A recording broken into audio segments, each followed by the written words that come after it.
బయటకు వచ్చిన తర్వాత కల్చర్ చూడండి. యాడ కొట్టుకుంటున్నారు ఆడాళ్ళు. ఫుల్లు తాగేసేసి ఆడపిల్లలు జుట్టులు పట్టుకొని ఆ సీన్ చూడంగానే షాక్ అయ్యి నేను. ఎందుకంటే నేను కింద దిగిన తర్వాత డ్రైవర్ కార్ తేవాలి, కొంచెం టైం పడుతుంది కదా. నేను నుంచుని చూస్తున్నా. అంటే మోర్ దెన్ ఒక 15 years బ్యాక్ అనమాట ఇది జరిగింది. 15 years and 17 years 18 years back అనేసరికి ఇట్లా చూస్తున్నాను నేను. చూస్తూ ఉండేసరికి అసలు జుట్లు పట్టుకునండి పచ్చి బూతులు. ఆ బూతుల్లో ఏం మాట్లాడుకుంటున్నారంటే, నా బాయ్ ఫ్రెండ్ని నువ్వు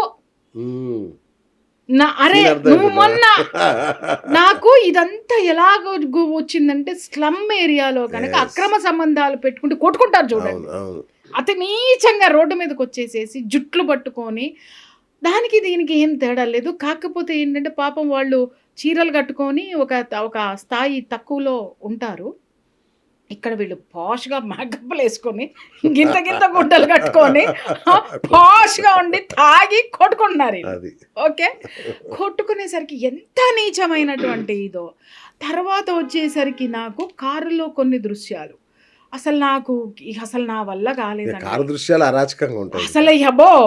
అసలు నేను వచ్చేసిన తర్వాత టక్కన ఎప్పుడు దొరుకుతారా అని చూసిన తర్వాత అది మేము పబ్లిష్ చేసాం. డ్రగ్స్ అమ్ముతున్నారు అనేది దాని మీద రైడ్ జరిగింది. ఓ ప్రముఖ హీరో దాని వెనక హస్తం ఉంది. ఆ కథనాలన్నీ మేము చేసాము బ్రహ్మాండంగా. అది ఇదైంది.